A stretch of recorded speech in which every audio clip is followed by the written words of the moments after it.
Bom, vou fazer uma rápida revisão aqui. É, então, do processo, né, que levou a nossa independência, você viu aqui aquelas peças de mosaico. A gente viu o dia do Fico, no dia 9 de janeiro, até chegar à nossa independência. Né? A gente viu também que a independência brasileira só foi aceita de fato 3 anos após, né, em 1825, certo? Foi quando o Brasil pagou a indenização a Portugal. E aí foi aceita, né? Outra coisa também, né, que com a independência brasileira praticamente não mudou nada, como a gente falou aqui nas últimas aulas, né? Não mudou praticamente nada, porque a escravidão foi mantida, né? E o modelo agrário exportador de gêneros primários também, né? Então praticamente a vida das pessoas não mudaram absolutamente nada, né? A escravidão permaneceu lá no auge, a vida da população mais miserável permaneceu lá no auge, né? Então não mudou nada, certo? A única diferença é que estávamos, entre aspas, numa colônia e agora estamos vivendo um sistema monárquico, tá? Com uma monarquia, tá? Outra coisa que eu comentei também na aula passada foi a questão de que então deve esquecer que não existia ainda aquele pensamento de nacionalidade, certo? Tipo, eu sou brasileiro, isso não existia na época, tá? O que existia era eu sou português de Portugal, eu sou português do Brasil, certo? Bom, uma das primeiras medidas que o Dom Pedro I fez quando ele entrou no poder foi elaborar a Constituição, tá? Lembrando que o governo dele vai de 22 a 31, né? 9 anos aí. Em 24, lembrando que em 23 ele já tinha feito uma, tá? Refresca a memória aí, em 23 ele já tinha feito uma, que foi que foi a chamada Constituição da Mandioca, tá? Que o Pedro I não gostou dela porque limitava o poder dele, tá? Então ele mandou fazer outra, certo? Ela foi outorgada, eu expliquei para vocês a diferença de outorgada e promulgada, né? Promulgada quando o povo participa, outorgada quando o povo não participa, certo?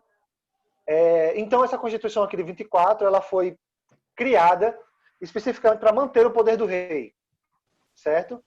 Então nós vemos aqui a questão do voto censitário, que é um voto baseado na sua renda, e como eu falei para vocês, só homens brancos, maiores de 18 e muito ricos, era quem votavam, certo?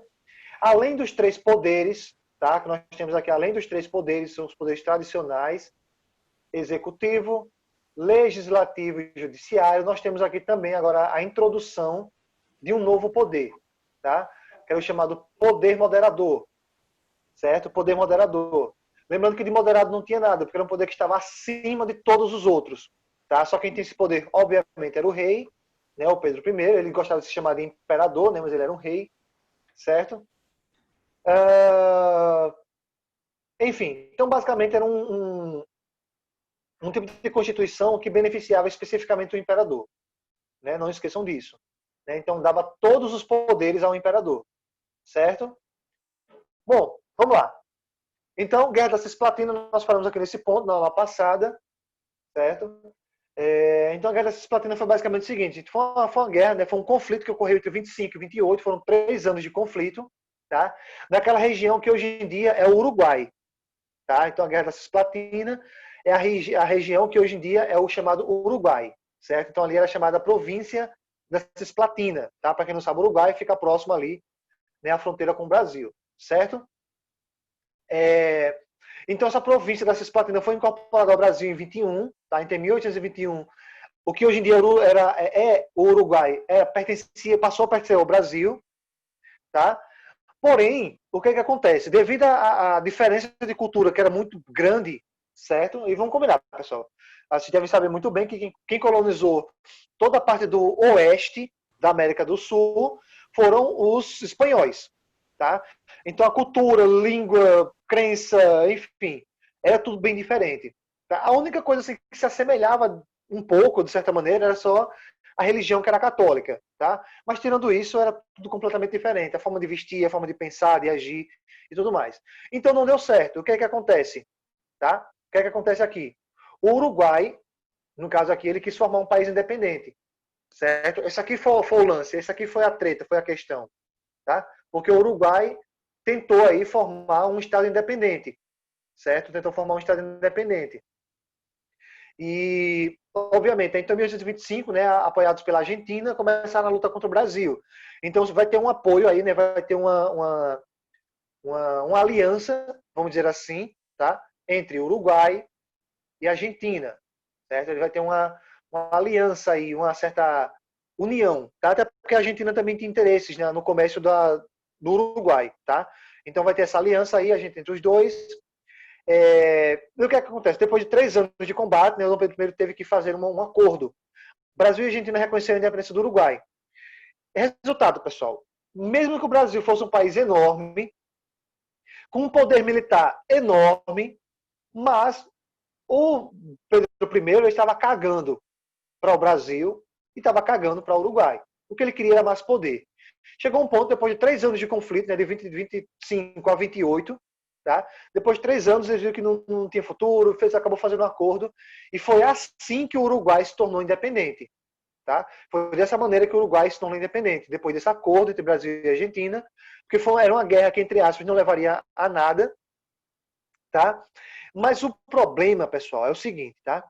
Por que essa guerra... Eu costumo dizer o seguinte, tá? Eu, particularmente, como professor de história, eu costumo dizer o seguinte, que o começo do fim do governo do Pedro I foi aqui. Tá? O começo do fim foi aqui. Por quê?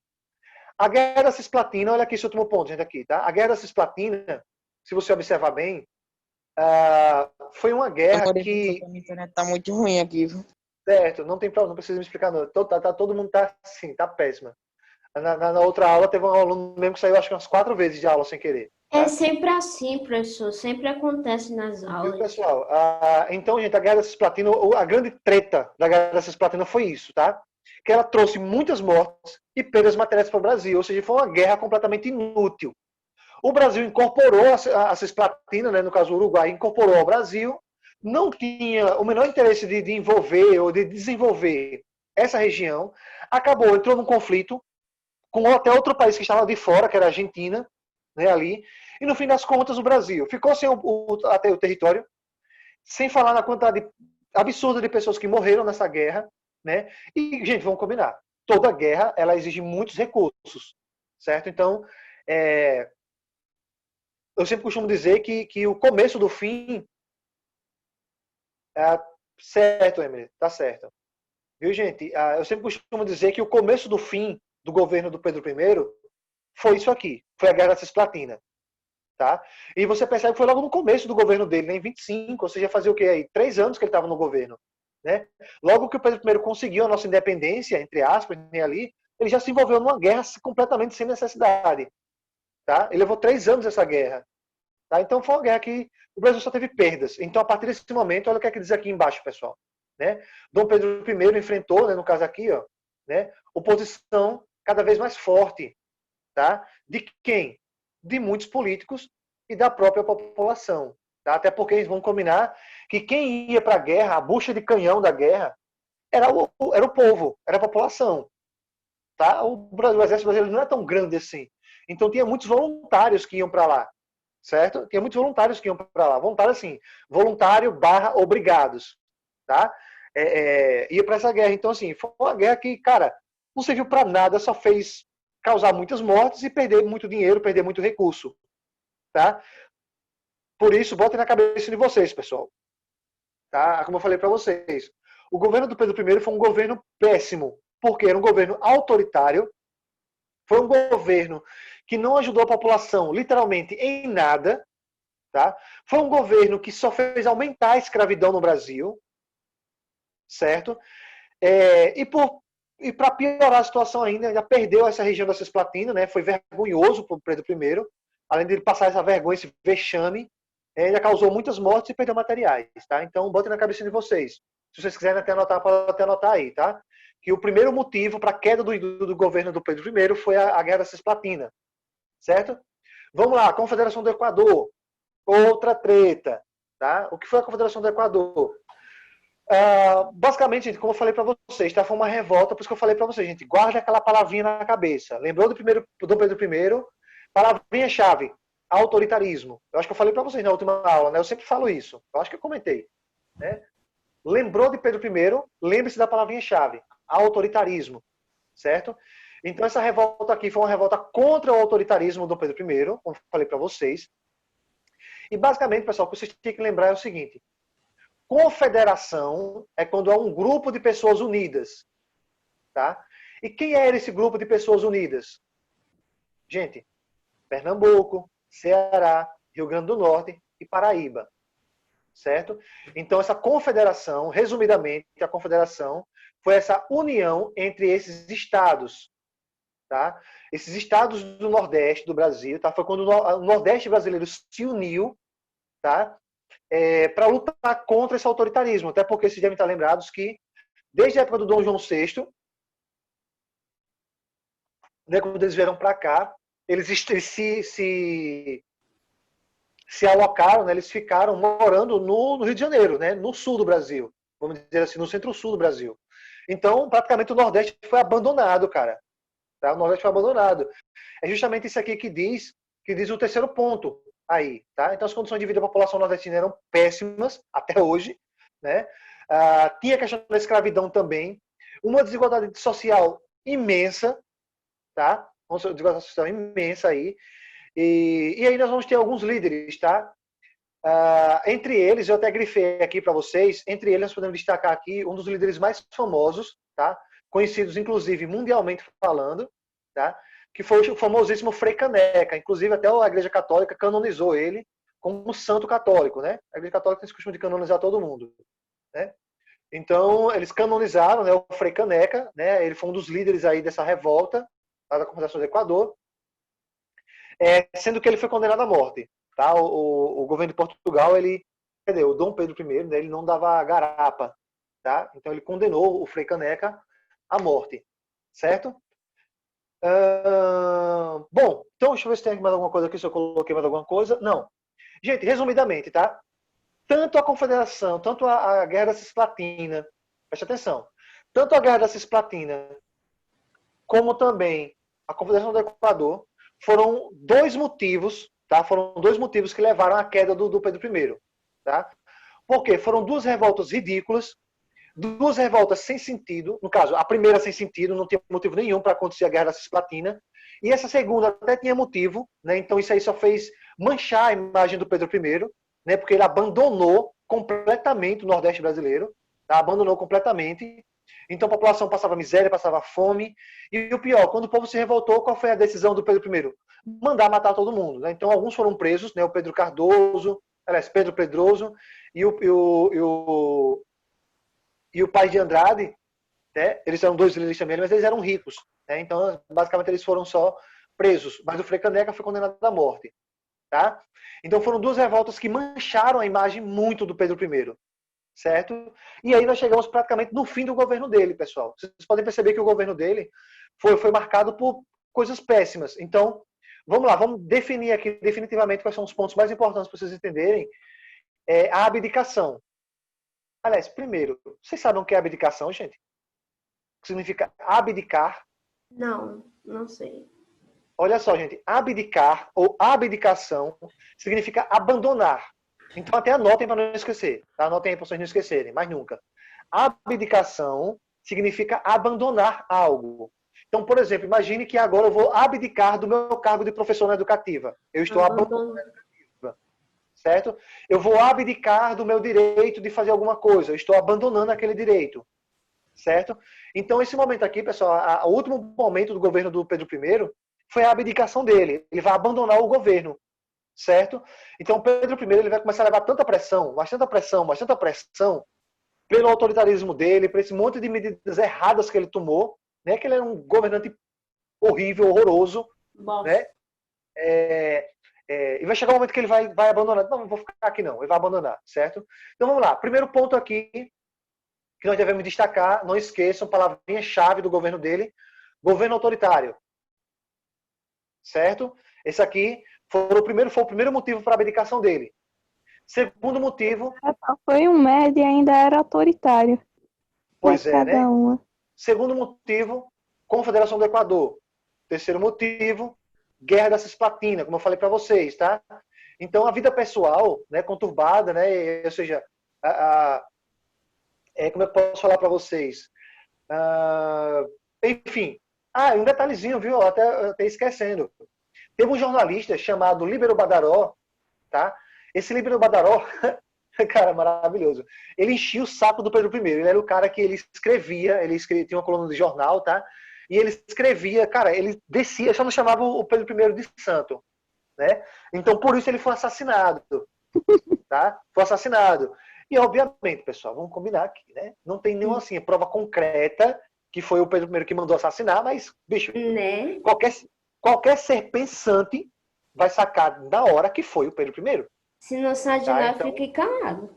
né? Então, assim, o Pedro I, qualquer pessoa que pense, que usa o cérebro um pouquinho que seja, vai perceber que faz todo sentido do mundo o Pedro I mandar matar o Líbero Badaró.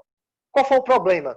Quando ele mandou matar ele, o Líbero Badaró acabou se tornando um mártir, né? Que é aquela pessoa que morre em prol da nação, aquela pessoa que morre como um grande líder, um grande nome ali da revolta, blá, blá, Tá. certo? Resumidamente, pessoal. Então ele se tornou um mártir. Isso fez com que manchasse mais ainda a imagem do Pedro I, que já não era muito boa, Nossa. certo? E o que é que acontece? Terceiro motivo, né? Quarto motivo, aliás, para a abdicação do Pedro I, a morte do Dom João VI. Lembra que em 1820, na Revolução do Porto, o Dom João VI volta lá para Portugal, a população exigia a volta dele para Portugal. Pessoal, estou lembrado disso, né? Sim. E o que é que acontece aqui? Em 1888, se não me engano, perdão, pessoal, 1828, perdão. Se não me engano, foi 28, se não me engano, o pai dele morre. Tá? E aí, mais uma vez, o trono de Portugal fica vazio. Tá? Fica vazio. E o que é que acontece? Né? A sucessão do trono português poderia ir para o seu irmão e não para a sua filha, né? Como ele havia planejado. Então, o que é que acontece? Resumidamente, pessoal, provavelmente a linhagem sanguínea, né? A linhagem hereditária ali do João VI iria perder o trono. E o que é que acontece? Tá? Olha só, vamos lá, daqui a pouco eu volto para esse ponto para me explicar melhor, tá? O que é que acontece aqui? Deixa eu ver aqui, vai ter a chamada Noite das Garrafadas. Vai ser um conflito violentíssimo entre os políticos da época, tá? Então vai haver aí uma treta pesada de todo mundo bêbado, né, jogando garrafa um no outro, tá? Então foi um conflito, né? Esse conflito aí ficou conhecido como Noite das Garrafadas, tá? E outra, apesar de levar um nomezinho meio bobo, né, Noite das Garrafadas, mas foi violento, viu? Teve até morte aqui nesse momento aqui, tá? Bom, então resumidamente, pessoal, com tudo isso aqui que eu expliquei para vocês, né, todos esses fatos, desde o começo do governo, né, com todos esses fatos aqui que a gente comentou até agora, pessoal, o que é que você deve lembrar? O Pedro I, ele não era burro. Quer dizer, mais ou menos. Mais ou menos. Mas o que é que acontece? Eu quero que você entenda uma coisa aqui, tá? Eu quero que você entenda que o Pedro I, ele deve ter pensado na cabeça dele, poxa, aqui eu tô levando pressão. Só estou passando vergonha. Só estou perdendo terra, só estou perdendo moral, só estou perdendo prestígio. Enquanto que o trono do Portugal estava vazio para ele. Deu para sacar, pessoal, aqui? Eu acho que sim, né? Eu já falei para vocês, né? Sim. Resumidamente, foi tanta coisa errada que ele fez, foi tanta decisão errada, foi tanta coisa ruim que aconteceu durante o governo dele, e aí chegou um momento, o ápice do momento foi que ele percebeu que o trono de Portugal estava vazio. Tá? O trono de Portugal estava vazio, só esperando ele voltar. Aí, gente, qualquer pessoa, mais uma vez, vou dizer a mesma coisa, qualquer pessoa que tivesse o mínimo de raciocínio lógico, tá?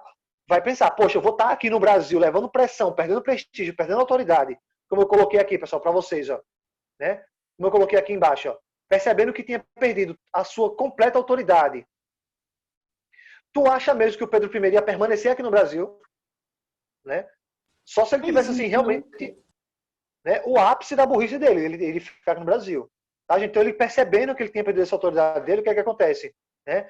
Em 1831, tá, ele decidiu renunciar. Então, Pedro I ele abandonou o governo brasileiro. Tá? Ele abandonou o Brasil. E ele voltou para Portugal, né, para tomar o trono lá em Portugal. E o que é que acontece, gente? Da mesma maneira, lembra quando o Dom João VI saiu daqui do Brasil e deixou o Pedro I no lugar? É a mesma coisa que vai acontecer, pessoal. Ele volta para Portugal e deixou o trono para o seu filho, Pedro de Alcântara, tá? O Pedro II, que na época tinha apenas 5 anos de idade. Meu Deus. E aí vem a pergunta, gente. Segundo a Constituição brasileira da época, o Pedro II, tá? O Pedrinho II, como eu gosto de chamar, o Pedrinho II, certo? Ele só tinha 5 anos de idade, então ele não poderia tomar o trono, tá? Ele não poderia tomar o trono nesse momento, certo? Deixa eu ver aqui se tem alguma coisa importante aqui. Mini Pedro. O mini Pedro, né? É. Enfim, gente. Então, Pedro I, tá aí a foto dele, né? Uma pintura dele aí, tá? Ele vai abandonar o trono, certo? Assim, o interessante e trágico é que ele volta para Portugal em 31 e em 34 ele morre. 3 anos depois ali, ele vai morrer, né? Então, ele tinha andado a cavalo, aí estava andando a cavalo, né? E acabou levando uma queda e uma das costelas dele acabou perfurando, né? Um dos pulmões aí. E ele já tinha problema de tuberculose, né? Ele acabou morrendo lá em Portugal em 34, né? Aos 36 anos de idade, morreu novo, né? Bom, gente, enfim. Então ele vai abandonar o Brasil, certo? E aí eu quero que você entenda uma coisa aqui para vocês, tá? Para poder encerrar a nossa aula por hoje e começar nesse assunto aqui já amanhã. Pessoal, botem na cabeça de vocês, tá? Olha aqui, ó. A Constituição de 24 afirma que até que o imperador, no caso Pedro II, fizesse 18 anos, o império seria governado por regentes, ou seja, governantes provisórios. Deu para entender, gente, isso aqui? Governantes O Pedro I, provisórios. né? Tá? Vocês entenderam, gente, o que é um governo provisório? Entendeu? Góis, o que é um governo provisório? Provisório significa que não é para sempre, né? Provisório é algo provisório, que vai passar rápido, tá? Que tá ali só por Enquanto um não momento. crescia para poder não ficar sem ninguém, o cargo. Isso, perfeito, Lara. Você falou exatamente o que eu ia dizer agora, tá, gente? O governo, olha aqui o último ponto, pessoal. O Pedro I ele foi embora, tá, em 31, mas ele deixou o Pedro II, beleza. Mas o Pedro II, pessoal, aqui, ó, só tinha 5 anos de idade, certo? Então ele não poderia governar o Brasil apenas com 5 anos de idade. Então o que é que a Constituição diz nessa situação? Enquanto o Pedro II for criança, tá? Ou seja, até que ele complete 18 anos de idade, o governo seria controlado por uma regência, ou seja, por um governo provisório, só por aquele momento, até que ele fizesse 18 anos de idade. Então, se ele tinha 5 anos de idade, levaria quantos anos, pessoal, aí, para ele completar 18? Se ele só tinha 5, levaria, né? Lembra que nós estamos aí em 31, tá? Então, 13 anos, né? Se ele só tinha 5 anos de idade, levaria 13 anos, tá? Então, eles teriam que esperar aí. Então, a ideia, pessoal, preste atenção, tá? Olha o que eu vou falar agora. A ideia é que esse governo regencial, esse chamado período regencial, durasse 13 anos. No caso dos 5 anos de idade do Pedro II, até ele completar 18. Certo? Por que eu estou falando que a ideia seria essa? Porque vocês vão ver, né, como sempre, Brasil sendo Brasil. Né? E como sempre, corrupção rolando solta. E vocês vão ver que, mais uma vez, vai ter outro golpe de Estado. Os políticos brasileiros vão cagar para a Constituição, né? Vão cagar e andar para a Constituição, né? Vão passar por cima dela. E aí, você não vou dar spoiler agora, né? Mas vai ficar para a nossa próxima aula amanhã, provavelmente já vai terminar. Né? Mas, enfim, mais do mesmo, né? Nem se impressiona mais, né, pessoal? Brasil é para vocês conhecerem, gente, aí que a história do Brasil, cara, é essa. A história do Brasil. Sempre. Pois é aquilo que eu sempre falo, cara. A história do Brasil não é uma história de golpes, né? É uma história de corrupção. O Brasil já começou errado, né? Então, enfim, cara, é muito zoado. Mas enfim, pessoal, então a aula de hoje é essa, tá? A partir de amanhã nós vamos continuar a partir desse ponto do período regencial, certo? Certo. Então é isso, pessoal, tá? Tchau.